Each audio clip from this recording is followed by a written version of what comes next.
Welcome to Nithya's channel. இன்றைக்கி பாசிப்பருப்பு முறுக்கு எப்படி செய்யலான்னு பார்க்கலாம் வாங்க.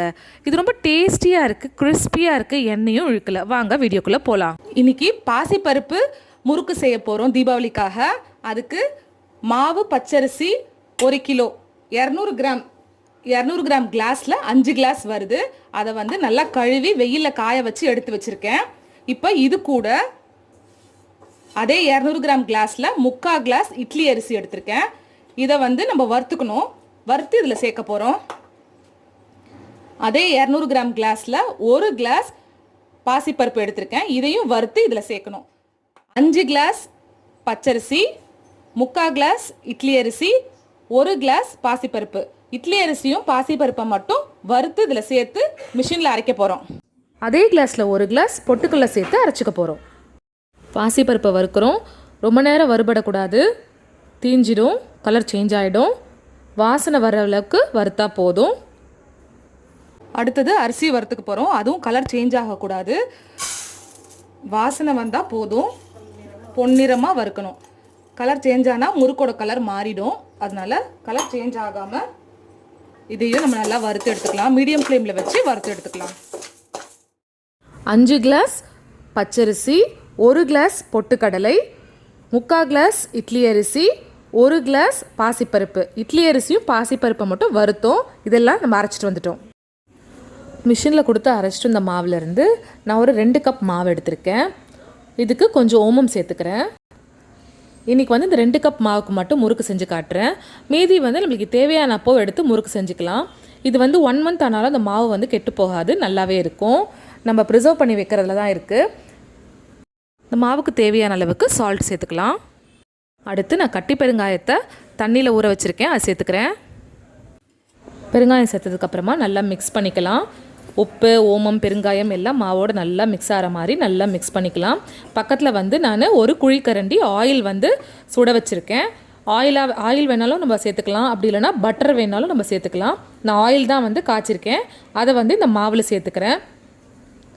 இதில் சேர்த்தோன்னா நல்லா முறுக்கு பொறன்னு நல்லாயிருக்கும், டேஸ்ட்டாக இருக்கும். அதுக்காக நான் ஆயில் சேர்த்துக்கிறேன். இப்போ சூடாக இருக்கும், கொஞ்சம் பார்த்து மெதுவாக பிசையணும். இது வரைக்கும் நம்ம தண்ணி சேர்க்கலை. ஃபஸ்ட்டு இது எல்லாத்தையும் நல்லா மிக்ஸ் பண்ணிக்கலாம். அதுக்கப்புறமா கொஞ்சம் கொஞ்சமாக தண்ணி சேர்த்து கரெக்டான கன்சிஸ்டன்சிக்கு நம்ம மாவை பிசைஞ்சிக்கலாம். இந்த முறுக்கு நம்ம பாசிப்பருப்பு சேர்த்துருக்கிறதுனால கொஞ்சம் டிஃப்ரெண்ட் டேஸ்ட் இருக்கும். நல்ல டேஸ்ட் தான், நல்லா தான் இருக்கும் அந்த டேஸ்ட்டும். ஏற்கனவே நான் உளுத்தம் பருப்பை வச்சு ஒரு முறுக்கு போட்டிருக்கேன். அதோட லிங்க்கும் நான் கொடுக்குறேன், பாருங்கள். அதுவும் வேறு ஒரு டிஃப்ரெண்ட் டேஸ்ட்டில் நல்லா தான் இருக்கும். எண்ணெய் இழுக்கலை, இதுவும் நல்லா எண்ணெய் இழுக்காமல் நல்லா வந்திருக்கு முறுக்கு. நீங்களும் செஞ்சு பாருங்கள். இப்போ கொஞ்சம் கொஞ்சமாக நான் தண்ணி சேர்த்து பிசைகிறேன்.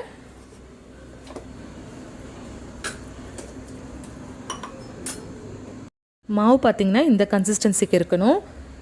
பாருங்கள், நல்லா சாஃப்டாக இருக்குது பாருங்கள் மாவு. இது முறுக்கு குழாயில் நம்ம ஃபுல்லாக உள்ளே ஆயில் அப்ளை பண்ணிவிட்டு மாவை நம்ம போட்டுக்கலாம். 3/4 பங்கு மாவு போட்டால் போதும். ஃபுல்லாக போட்டிங்கன்னா அழுத்த கஷ்டமாக இருக்கும். பக்கத்தில் எண்ணெய் காஞ்சிட்ருக்கு. கரண்டிலையும் நல்லா ஆயில் அப்ளை பண்ணிவிட்டு இப்போ புழியிறோம் முறுக்கு. பாருங்கள், ஈஸியாக வருது. ஆயில் நல்லா சூடாகிடுச்சு, காஞ்சிருச்சு. இப்போது நம்ம புழிஞ்சு வச்சுருக்க முறுக்கெல்லாம் 1 by 1 இதில் போட்டுடலாம். பாருங்கள், நல்லா காஞ்சதுனால பாருங்கள் நல்லா பபிள்ஸ் வருது. இது வேகிறதுக்கு கொஞ்சம் டைம் எடுக்கும். இந்த பபிள்ஸ் சத்தெல்லாம் அடங்கினதுக்கு அப்புறமா தான் நம்ம திருப்பி போடணும். அந்த வெந்துட்டுருக்க டைமில் நம்ம எல்லா முறுக்கையும் புழிஞ்சு வச்சுக்கலாம். அடுத்த ஈட்டுக்கு தேவையான அளவுக்கு முறுக்கெல்லாம் புழிஞ்சு வச்சுக்கலாம். கரண்டியில் மட்டும்தான் புழியணும்னு இல்லை, பிளேட்டில் கூட ஆயில் அப்ளை பண்ணிவிட்டு புழிஞ்சு வச்சுக்கலாம். அந்த டைம் வேகிற டைமுக்குள்ளே நம்ம புழிஞ்சு வச்சோன்னா ஈஸியாக எடுத்துகிட்டு அடுத்தது நம்ம போடலாம். பாருங்கள், ஓரளவுக்கு சத்தெல்லாம் நல்லா அடங்கிடுச்சு. இப்போது மெதுவாக நம்ம 1 by 1 அதை திருப்பி போட்டுக்கலாம். எவ்வளோ நம்ம கடாய் பிடிக்குமோ அந்த அளவுக்கு நம்ம முறுக்கு போட்டுக்கலாம். இதில் பாருங்கள், ஒரு 6 முறுக்கு பிடிச்சிருக்கு. திருப்பி போட்டுட்டு திருப்பி நல்லா சத்தாடானதுக்கப்புறமா எடுத்துடலாம். முறுக்கு நல்லா வெந்துருச்சு பாருங்கள், சத்தமும் அடங்கிடுச்சு. இப்போ நம்ம 1 by 1 ஆயில் ட்ரைன் பண்ணிவிட்டு பிளேட்டில் எடுத்துடலாம். நம்ம ஆயில் போட்டு மாவு பிசைஞ்சதுனால நல்லா பொற நல்லாயிருக்கும். நல்லா கிறிஸ்பியாக ரொம்ப டேஸ்டியாக இருந்தது முறுக்கு.